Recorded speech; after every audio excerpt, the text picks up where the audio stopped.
기독교 강요 제4권 제16장 10절에서 16절 제세례파의 주장에 대한 반박. 10절 세례와 할례가 서로 다르다는 제세례파의 주장. 그러나 일부 미친 짐승 같은 자들이 하나님의 이 거룩한 규례를 끊임없이 공격하고 있는데, 이제는 그들의 주장들을 살펴보기로 하자.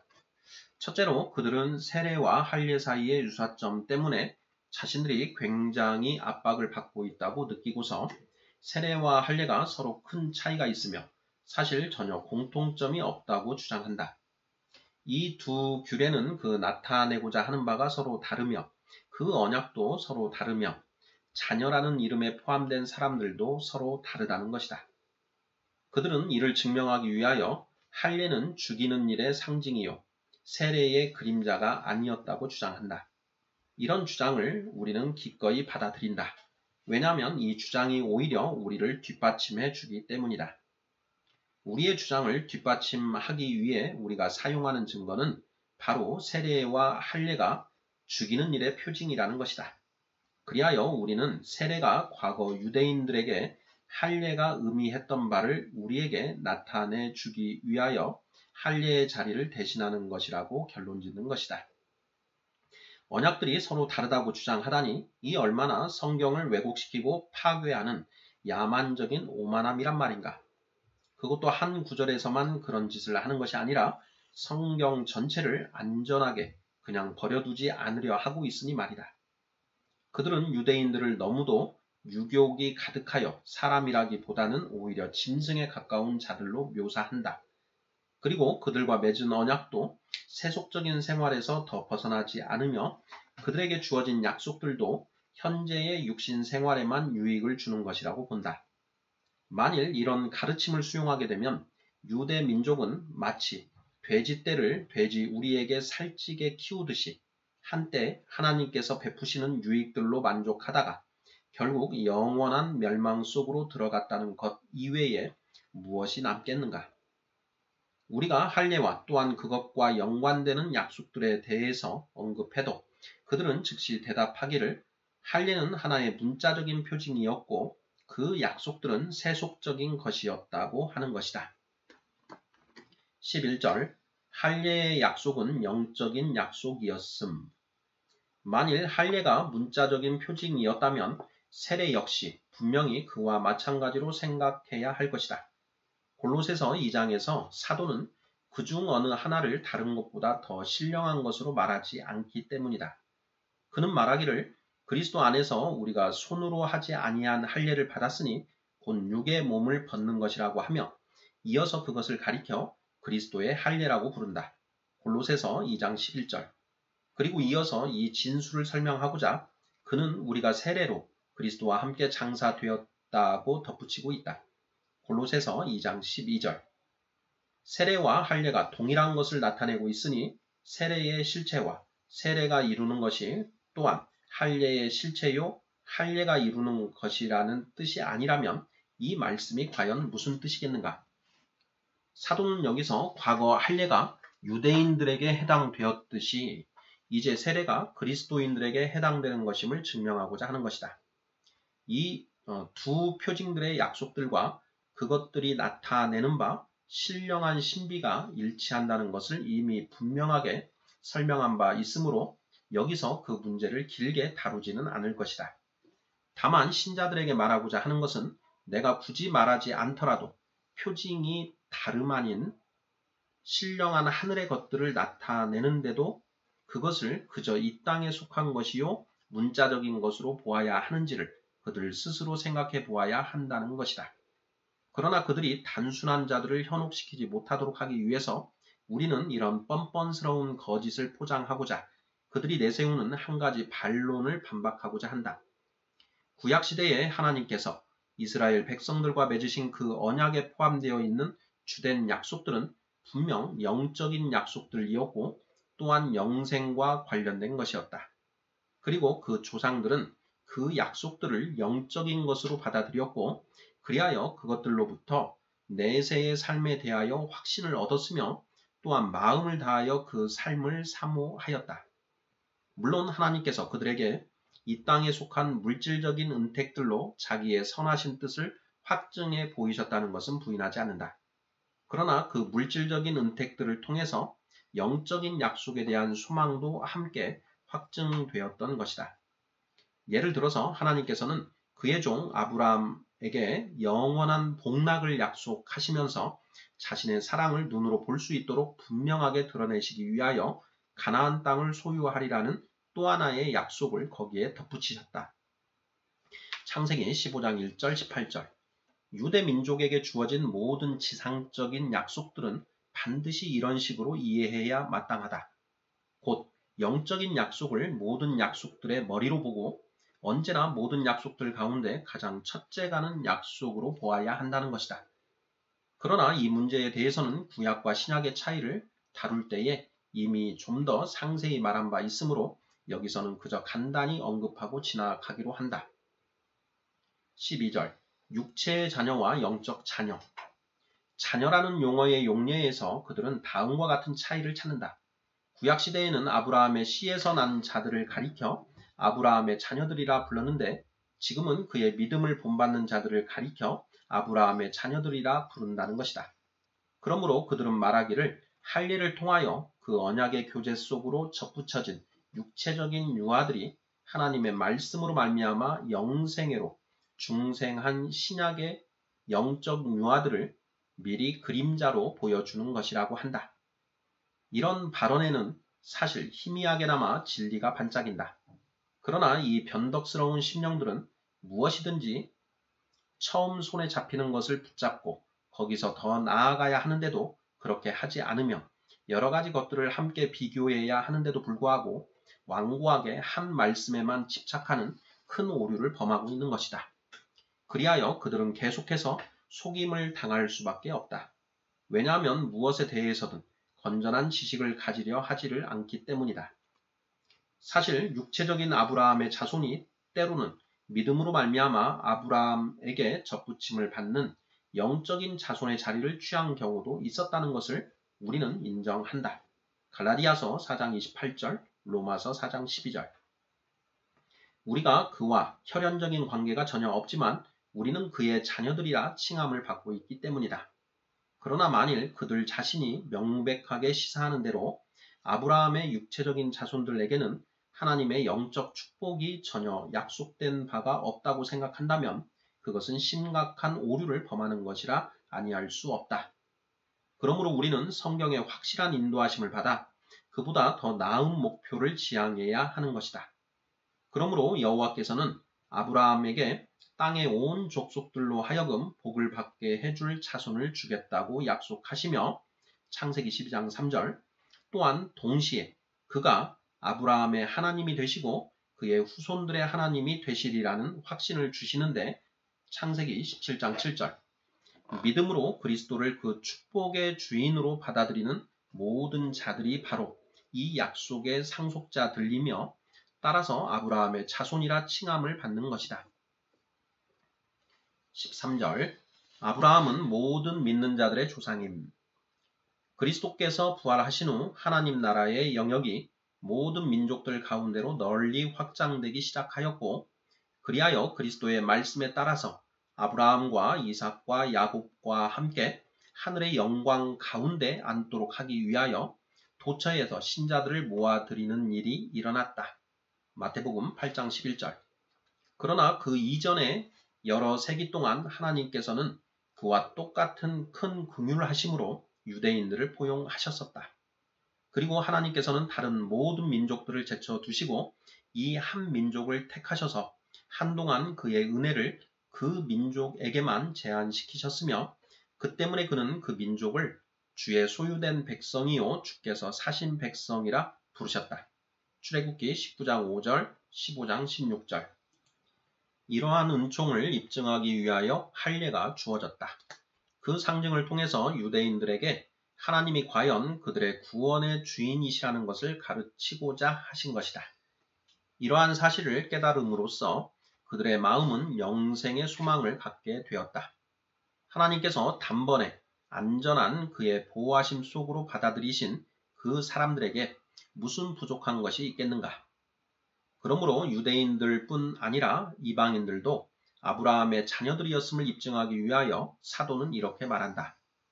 아브라함이 할례의 표를 받은 것은 무할례시에 믿음으로 된 의를 인친 것이니 이는 무할례자로서 믿는 모든 자의 조상이 되어 그들도 의로 여기심을 얻게 하려 하심이라. 또한 할례자의 조상이 되었나니 곧 할례 받은 자에게뿐 아니라 우리 조상 아브라함이 무할례시에 가졌던 믿음의 자취를 따르는 자들에게도 그러하니라. 로마서 4장 10절에서 12절. 이 두 종류의 사람들이 종기에 있어서 동등하게 된다는 것을 보지 않는가? 하나님의 작정으로 말미암아 정해진 시간 동안 아브라함은 할례의 조상이었다. 그리고 사도가 다른 곳에서 말하듯이 에베소서 2장 14절 이방인과 유대인 사이를 가로막는 막힌 담이 헐어지고 난 후에는 이방인들도 하나님의 나라에 들어갈 수 있게 되었으며 그들에게 할례 대신 세례가 있으므로 할례의 표징과는 관계없이 아브라함이 그들의 조상이 된 것이다. 그러나 바울은 경건에 대해서는 관심이 없고 의식만을 자랑하는 사람들의 오만함을 무너뜨리기 위하여 아브라함은 할례 받은 자들만의 조상이 아니라고 분명하게 선언하고 있다. 로마서 4장 12절. 이와 마찬가지로 우리는 오늘날 세례에서 오로지 물밖에 바라보지 않는 자들의 허망한 사고를 능히 무너뜨릴 수 있는 것이다. 14절 유대인들의 특권. 그러나 그들은 사도의 또 다른 구절을 들어서 반론을 제기하는데 로마서 9장 7절. 거기서 사도는 육체적으로 아브라함에게 속하여 있다고 해서 다 아브라함의 자녀가 아니요 약속의 자녀들만이 그의 자녀로 인정을 받는다고 가르친다.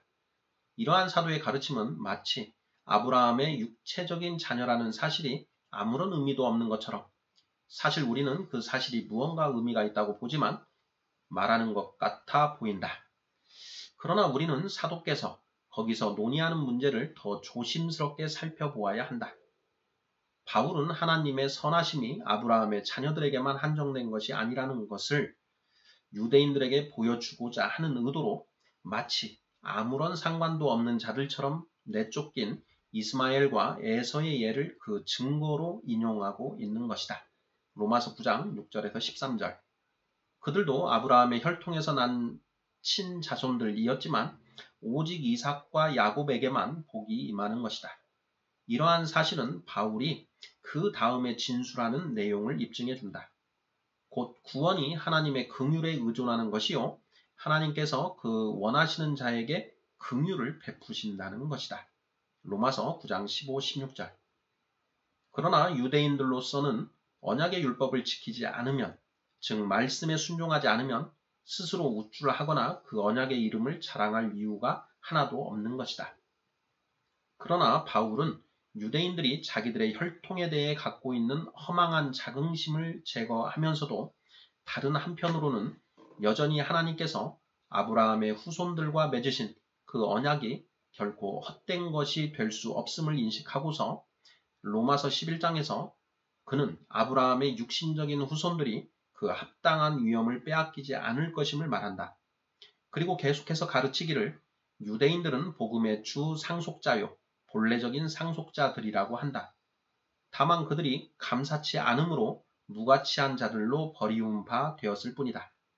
그러나 버리운 바 되었으나 하늘의 복이 완전히 그 민족에게서 떠나간 것은 아니다.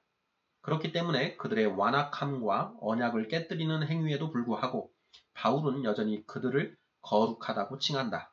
로마서 16장 16절. 하나님께서 그의 거룩한 언약으로 존귀하게 하신 그 거룩한 백성들을 그는 그렇게 존귀하게 대하고 있는 것이다. 그러나 그들과 비교할 때에 우리는 이를테면 아브라함의 유복자요 혹은 미수가들이라고까지 한다. 본성적으로 자녀가 된 것이 아니라 입양을 통하여 자녀가 된 자들이라는 것이다.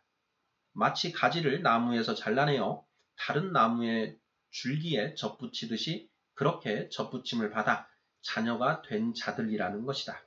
로마서 11장 17절. 그러므로 유대인들이 그들의 특권을 빼앗기지 않도록 하기 위하여 복음이 그들에게 먼저 선포되었다. 말하자면 그들은 하나님의 집의 장자와도 같기 때문이다. 그러므로 이러한 특권이 그들에게 주어졌는데 그들은 그 베풀어진 것을 감사치 않고 거부함으로써 그 특권이 이방인들에게로 전이 되게 된 것이다. 그러나 물론 그들이 크나큰 완악함으로 복음을 대적하여 계속해서 싸움을 벌이고 있으나 하나님께서 그들에게 하신 약속 때문에 하나님의 복이 아직도 그들 가운데 임하여 있다는 사실을 생각한다면 우리로서는 그들을 멸시해서는 안 될 것이다. 사도는 그 복이 완전히 사라지는 일은 절대로 없을 것임을 분명히 공언하고 있다. 하나님의 은사와 부르심에는 후회하심이 없느니라. 로마서 11장 29절 15절 약속의 문자적 성취 아브라함의 후손들에게 주어진 약속의 가치가 어떠하며 어떠한 저울로 그 무게를 재어야 하는지를 생각해야 할 것이다.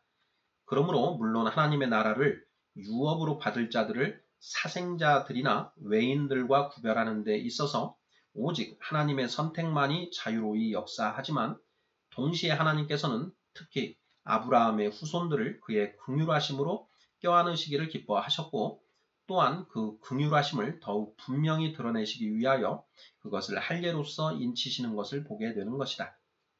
기독교 교회의 처지도 이와 정확히 같다. 그 구절에서 바울은 유대인들이 그 조상들로 말미암아 거룩하게 된다고 선언하고 있는데 다른 곳에서는 그리스도인들의 자녀들이 그 부모로 말미암아 거룩하게 된다고 가르치고 있기 때문이다. 고린도전서 7장 14절 이를 근거로 하여 그는 반대로 스스로 부정을 범하는 자들은 그 나머지 사람들에게서 정당하게 분리되는 것이라고 가르친다.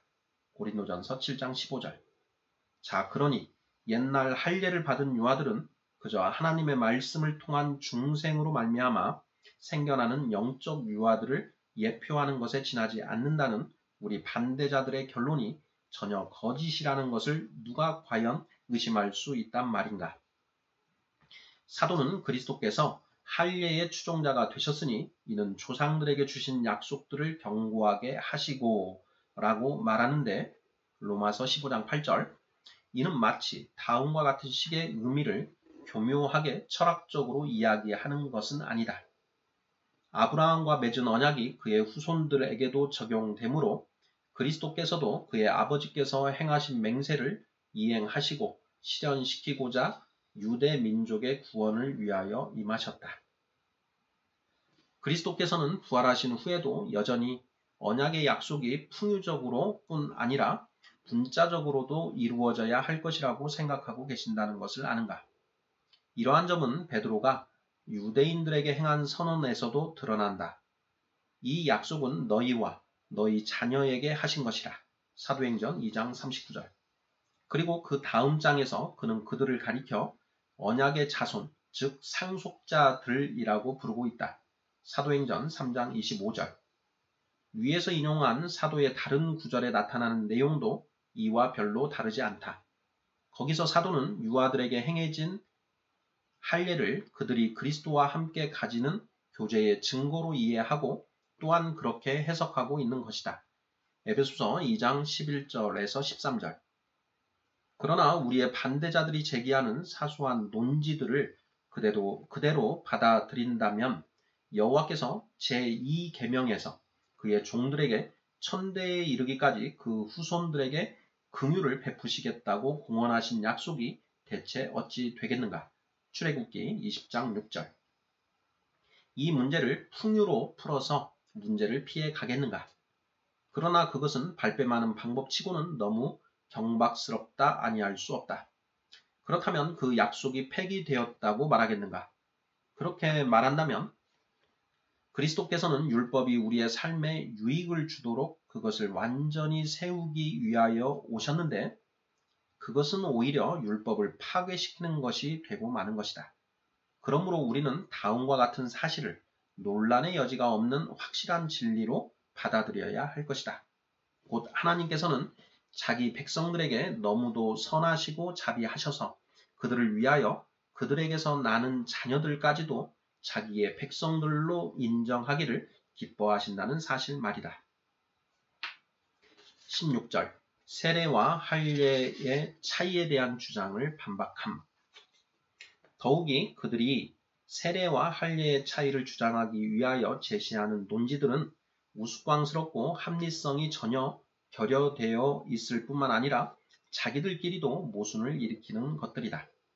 그들은 세례가 영적 싸움의 첫날에 시행하는 것인데 반해서 할례는 육체를 죽이는 일이 끝난 제8일에 시행한다고 선언하고는 곧바로 그렇게 선언한 사실을 잊어버리고 논조를 바꾸어서 할례를 육체를 죽이는 일을 예표한다고 하고 또한 세례를 장사 지내는 일이라 부르는데 장사 지내는 일은 이미 죽은 자가 아니면 누구에게도 행할 수가 없는 것이다.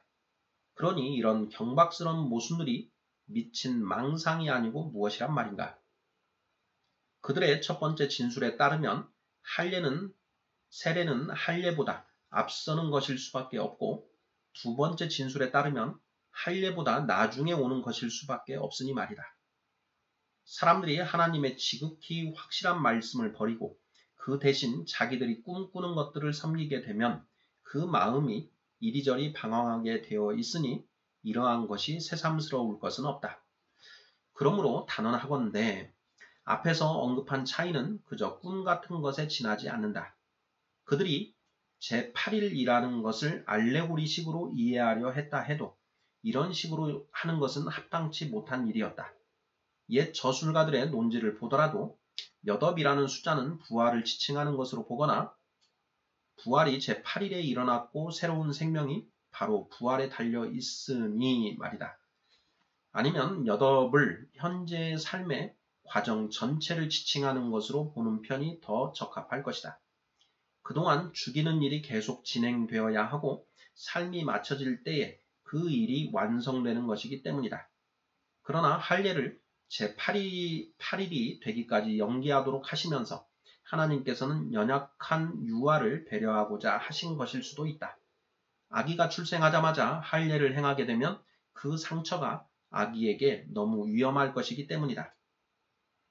이미 먼저 죽은 우리가 세례를 통하여 장사 지낸 바 된다는 성경의 진술이 이보다 훨씬 더 강력하지 않은가? 로마서 6장 4절. 성경은 우리가 한 가지 조건, 곧 우리가 죽되 그때부터 이러한 죽이는 일을 계속해서 실행한다는 조건 하에서 죽음으로 장사 지낸 바 된다고 분명하게 말하고 있는 것이다. 그들은 또한 만일 세례가 할례를 따르는 것이라면 여자들에게는 세례를 베풀지 말아야 할 것이라고 하며 트집을 잡는데 이건 역시 아주 기발한 생각이다. 이스라엘 자손들을 거룩하게 하는 일이 할례의 표징을 통해서 입증되었다는 것이 확실하다면 할례가 남자와 여자를 모두 동등하게 거룩하게 하고자 하는 의도로 시행되었다는 것이 또한 분명해진다. 물론 실제로 남자들의 육체에만 할례가 시행되었으나 여자들도 남자들을 통하여 이를테면 할례의 동참자요, 동반자가 된 것이다. 그러니 그들의 이런 온갖 모순된 주장들일랑 뒤로 제쳐두고 세례와 할례의 이런 유사성을 붙잡도록 하자. 그렇게 보는 것이 그 내적 신비와 약속과 용도와 효능과 가장 완벽하게 일치하는 것이다.